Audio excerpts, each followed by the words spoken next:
출애굽기 38장 1절에서 20절까지 말씀입니다. 출애굽기 38장 1절에서 20절까지입니다. 출애굽기 38장 1절에서 20절까지 말씀입니다.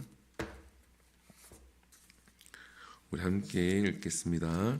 출애굽기 38장 1절에서 20절까지입니다. 시작. 그가 또 조각목으로 번제단을 만들었으니 길이는 5규빗이요 너비도 5규빗이라 네모가 반듯하고 높이는 3규빗이며 그 네 모퉁이 위에 그 뿔을 만들되 그 뿔을 제단과 연결하게 하고 제단을 노스로 샀으며 제단의 모든 기구 곧 통과 부삭과 대야와 갈고리와 불 옮기는 그릇을 다 노스로 만들고 제단을 위하여 놋 그물을 만들어 제단 주위 가장자리에 아래에 두되 제단 절반에 오르게 하고 그 놋 그물 네 모퉁이에 채를 꿰 고리 넷을 부어 만들었으며 채를 조각목수로 만들어 놋으로 싸고 제단 양쪽 고리에 그 채를 꿰어 매게 하였으며 제단은 널판으로 속이 비치게 만들었더라. 그가 놋으로 물두멍을 만들고 그 받침도 놋으로 하였으니 곧 회막문 수종들은 여인들이 그 거울로 만들었더라. 그가 또 뜰을 만들었으니 나무로 뜰의 남쪽으로 세마포 포장이 100규빗이라 그 기둥이 20이며 그 받침이 20이니 놋이요 기둥의 갈고리와 가름대는 은이며 그 부쪽에도 100규빗이라 그 기둥이 20이며 그 받침이 20이니 놋이요 기둥의 갈고리와 가름대는 은이며 서쪽의 포장은 50규빗이라 그 기둥이 열이요 받침이 열이요 기둥의 갈고리와 가름대는 은이며 동으로 동쪽에는 50규빗이라 문 이쪽이 포장이 15규빗이요 그 기둥이 셋이요 받침이 셋이며 문 저쪽도 그와 같으니 뜰문 이쪽 저쪽 포장이 15규빗이요 그 기둥이 셋씩 받침이 셋이씩이라 뜰 주위의 포장은 세마포요 기둥 받침은 놋이요 기둥의 갈고리와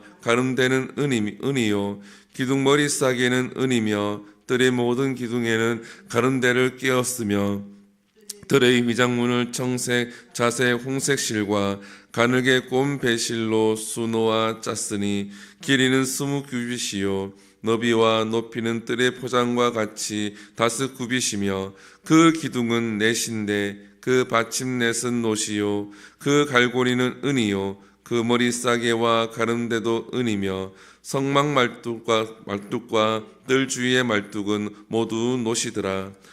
아멘. 할렐루야. 오늘 본문은 번제단과 그리고 성막 울타리를 만드는 그러한 말씀의 내용입니다.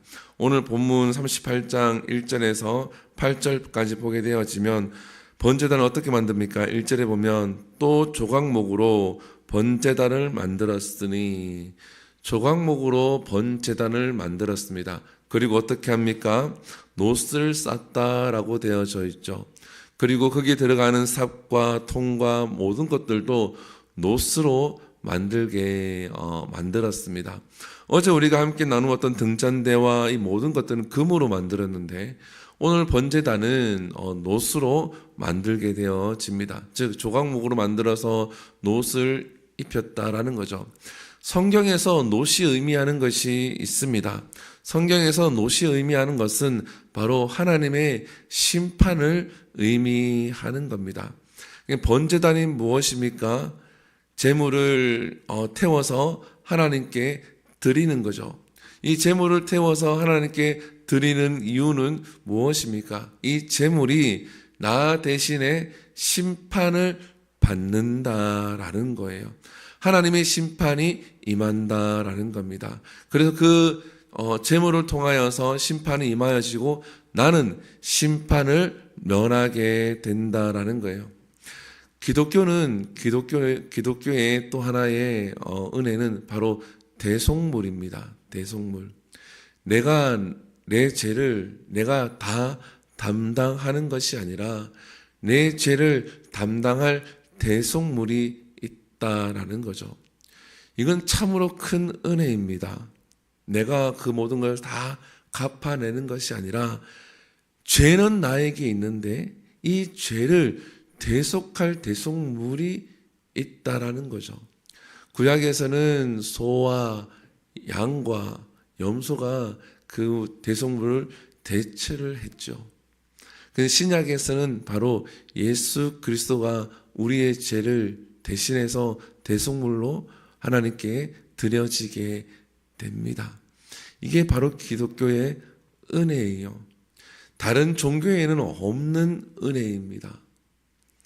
사랑하는 성도 여러분, 우리가 이거 하나만으로도 내게는 은혜가 되어지고 감사가 되어지고 기쁨이 되어지고 또 우리가 하나님을 섬길 수 있는 섬길 만한 충분한 이유가 되어지는 겁니다. 만약에 그 대속물에 대한 은혜를 우리가 잊어버리고 산다고 그러면은 우리가 하나님 앞에서 예배할 이유도 찾지를 못하고 하나님을 섬길 이유도 찾지를 못한다라는 거예요. 그래서 우리가 이 번제단을 만들었을 때는 이 대속물의 은혜가 있다라는 거, 우리가 대속물의 은혜를 잊지 않는 우리 모두가 되기를 소망을 합니다. 그리고 이 번제단을 만들 때 놋으로 만든 이유가 바로 불에 강하기 때문입니다. 순금도 불에 강하지만 이 놋도 불에 강하다라는 거죠. 그리고는 본문을 보게 되어지면 이동할 수 있도록 개를 메어서 채를 끼우게 되어집니다. 우리가 이 대속물, 이 번제단은 어디서든지 하나님 앞에서 예배할 수 있도록 이것을 이동할 수 있도록 잘 만들었다라는 거죠. 우리가 하나님을 예배하고 하나님 앞에 나와서 그 은혜를 감사할 때 언제나 언제 어디서나 그 은혜를 우리가 망각해서는 안 될 줄 믿습니다. 그 은혜를 망각하게 되어지면 이스라엘과 같이 목이 뻣뻣한 백성이 될 수밖에 없습니다. 목이 뻣뻣하다라는 건 지난번에 말씀드린 것처럼 하나님께 반항을 하다. 왜 반항을 하게 되어집니까? 그 은혜를 잊어버리고 기억하지 못하기 때문입니다. 사랑하는 성도 여러분, 우리가 어디에 있든지 간에 그곳에서 하나님의 은혜를 생각하는 그러한 우리들이 되기를 축복합니다. 그리고 오늘 본문에 보게 되어지면 성막 울타리를 만드는 것을 볼 수 있습니다. 9절을 보게 되어지면 그가 또 뜰을 만들었으니 나무로 뜰의 남쪽에는 세마포 포장이 100규빗이라라고 되어져 있죠. 성막의 울타리입니다. 근데 이 성막의 울타리를 무엇으로 만들었습니까? 세마포. 세마포는 어떤 색깔입니까? 하얀색입니다. 하얀색. 여러분 사막에다가 하얀색으로 울타리를 쳐서 만들면은 그 하얀색이 어떨까요? 빨리 오염이 되겠지요. 오염이 되겠지요. 그리고 울타리를 만드는 이유가 무엇입니까? 세상과 그리고 성막을 구별하기 위해서 이 울타리를 만들게 되어집니다. 근데 그 울타리를 세마포로 만들었다라는 거죠. 하얀색으로 만들었다라는 겁니다. 사랑하는 성도 여러분, 우리 그리스도인들은 세상과 구분이 되어지는 존재입니다. 왜 구분이 되어지는 존재입니까? 하나님께서 우리를 세상 속에서 우리를 불러주셨기 때문에 세상 속에서 하나님의 자녀로 택하여서 구분해 주셨기 때문입니다. 그런데 우리가 이 세상 속에서 하나님의 백성으로 구분되어서 살아가는 것은 세마포가 하얀색이기 때문에 빨리 오염이 되는 것과 같이 우리가 세상 속에 살아가면서 구분되는 것은 그만큼 힘들다라는 거예요. 그리스도인으로 살아가는 것이 만만치 않다라는 겁니다. 근데 이거를 제가 좋게 설명할 수도 있지만 실제로 그래요. 그리스도인으로서 세상 속에서 살아간다고 하는 것은 전쟁과 같은 하루하루를 살아내고 직장 생활을 하고 삶 속에서 살아가는데 그리스도인으로 살아간다고 하는 것은 참으로 어려운 일이다라는 거예요. 사막에서 이 하얀 세마포를 오염되지 않게 지키고 또 닦고 하는 일이 결코 쉬운 일이 아닙니다. 색깔이 있는 걸로 하면 얼마나 좋겠습니까? 그러면은 조금 더 편할 텐데 어차피 경계를 짓는 것인데 굳이 하얀색으로 하도록 하나님이 명령을 하셨다라는 거예요. 그래서 우리는 내 힘으로, 내 능력으로, 내 지혜로 세상 속에서 구분되어서 살아가는 것이 참 어렵다라는 겁니다. 그래서 우리는 나를 위해서 죽으신 예수 그리스도, 그리고 그분이 살아나셔서 하나님 앞에 승천하시면서 우리에게 보내주신 보혜사 성령을 의지해서 우리가 세상 속에서 그리스도인으로 살아가야 할 줄 믿습니다. 내 힘으로는 안 돼요. 그렇지만 이것을 지식적으로는 알고 삶 속에서 이것을 실천하며 살아가는 것이 참 어렵다라는 거죠. 그래서 사람들이 묻지요. 목사님, 성령을 의지하면서 살아가는 것이 무엇입니까? 예수님을 의지하면서 세상 속에서 살아가는 것이 무엇입니까? 라고 묻습니다. 근데 성경을 보게 되어지면 어떻습니까? 바울이 소아시아에서 먼저 전도하기를 원하죠. 근데 어떻습니까? 성령께서 이끌어서 유럽 쪽으로 먼저 가게 되어지죠.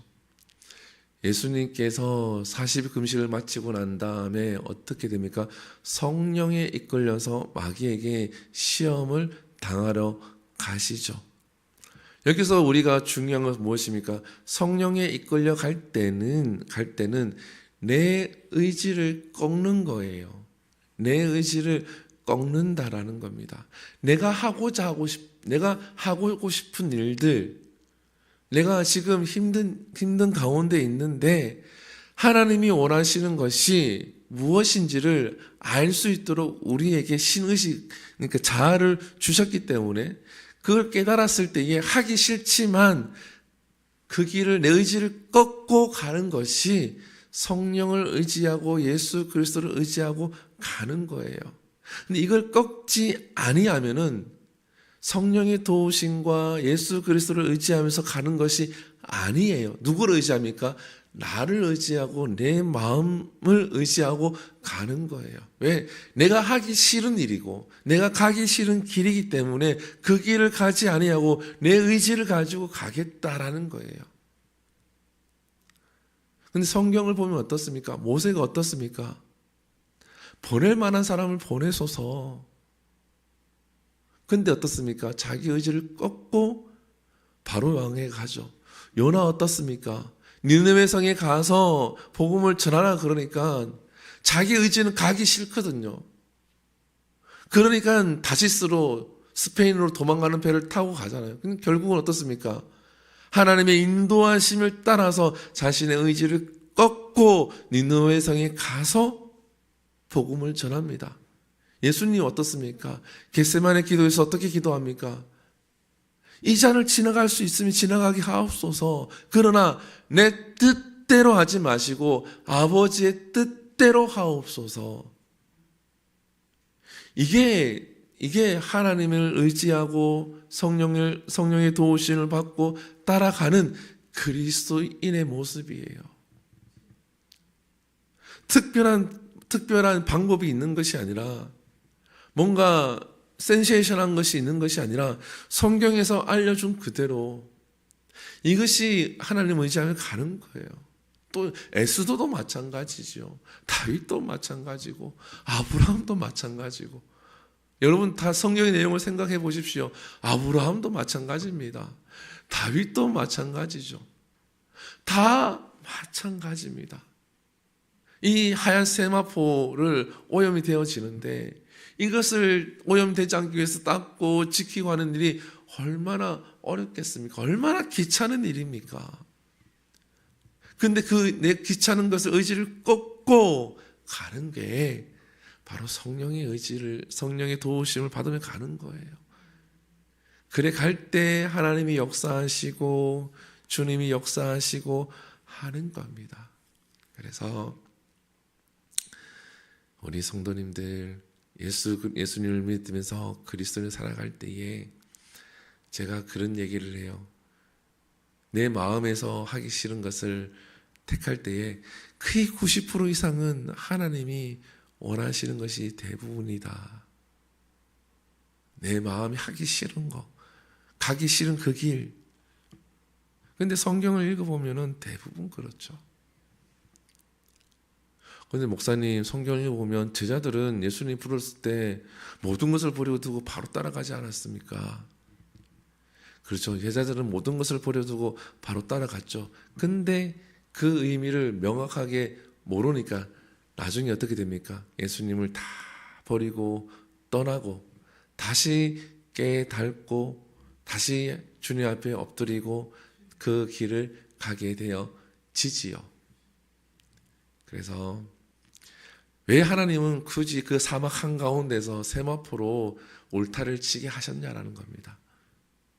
다른 색깔이 있는 걸로 해도 되고 다른 걸로 울타리를 쳐도 되는데 하나님은 오늘 본문에 있는 것처럼 세마포로 만들었다는 100규비스트로 그로 20개로 이렇게 둘러쳤다라는 거죠.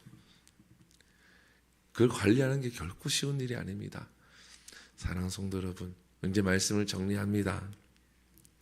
우리가 대속물의 의미를 명확하게 깨닫고 그 은혜에 감사하며 살아갈 수 있기를 소망을 합니다.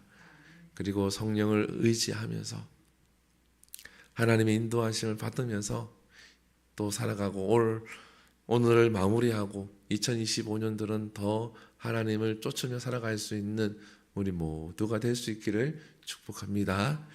기도하겠습니다. 사랑과 은혜가 풍성하신 하나님, 오늘 말씀을 통해서 함께 나누었습니다. 하나님, 놋제단을 통하여서 하나님의 심판을 의미하고 또 그 놋제단을 통하여서 자신들의 죄가 대속하여지는 그 은혜를 누린 것 같이 우리에게도 예수 그리스도를 통하여서 그 큰 은혜가 있음을 우리가 기억하고 늘 감사하게 하여 주시옵소서. 하나님, 우리가 세마포 성막에 뜰 경계선을 세마포로 세우는 것을 우리가 보았습니다. 하나님, 부살렐이 자기 생각으로 세마포로 경계선을 지은 것이 아니라 하나님께서 하라는 대로 하나님의 성막에 그 경계를 세마포로 했는데 하나님, 사막의 한가운데에 그 하얀 천으로 그 큰 긴 크기를 하게 하셨사오니 하나님, 그것을 관리하고 또 구분되어지는 것이 어렵지만 하나님께서 원하시기에 하나님 세마포로 경계를 세운 것 같이 하나님, 우리들도 그리스도인으로 살아가는 것이 때로는 벅차고 어렵고 때로는 힘들 때가 있습니다. 하나님, 그럴 때 우리에게 힘을 더하여 주셔서 그리스도인으로서 이 땅에서 구분이 되어지는 모두가 되게 하여 주시옵소서. 하나님, 10년 감사 예물로 김본수 집사님이 드립니다. 하나님, 예물을 드리고 예배하는 모든 성도님들 2025년도에는 하나님의 크신 은혜가 있게 하여 주시옵시고 또 하나님이 주시는 그 은혜를 마음껏 누리며 기뻐할 수 있는 한 해가 되게 하여 주시옵소서. 이 모든 것 살아계신 예수님 이름으로 기도드립니다. 아멘. 주기도문 예배를 마칩니다. 하늘에 계신 우리 아버지여, 이름이 거룩히 여김을 받으시오며 나라의 임하옵시며 뜻이 하늘에서 이루어진 것 같이 땅에서도 이루어지리이다. 오늘날 우리에게 일용할 양식을 주시옵고 우리가 우리에게 죄 지은 자를 사하여 준 것 같이 우리 죄를 사하여 주옵시고 우리를 시험에 들게 하지 마시옵고 다만 악에서 구하시옵소서. 대개 나라와 권세와 영광이 아버지께 영원히 있사옵나이다. 아멘. 우리 이 시간 함께 기도합니다. 그리고 내일 새벽 예배는 송군 영신 예배 관계로 자율 기도회로 진행이 되어집니다. 교회 문은 열려 있으니까 편하게 오셔서 기도하시면 됩니다. 오늘 말씀을 기억하시면서 기도하시고 2024년 한 해를 마무리하면서 하나님 새벽마다 우리를 깨워주시고 새벽 예배에 나오게 하시고 한 해 동안 하나님 은혜를 베풀어 주심에 감사하는 그러한 시간이 될 수 있도록 기도하시고 또 교회를 위해서 기도합니다. 주은혜 교회가 하나님께서 세우셨는데 이 목동 지역에서 또 이 나라에서 하나님의 일을 감당할 수 있는 교회가 될 수 있도록 일꾼들을 보내주시고 일꾼들을 세워달라고 함께 기도해 주시고 또 우리 한우들을 위해서 기도합니다. 구현정 집사님을 위해서 기도해 주시고 또 박지암 어린이를 위해서 함께 기도해 주시고 또 이 나라를 위해서 기도해 주시고 또 여객기 추락 사고로 인해서 가족을 잃고 소중한 분들을 잃고 아파하고 슬퍼하고 있는 그 유가족들을 위해서 기도해 주시고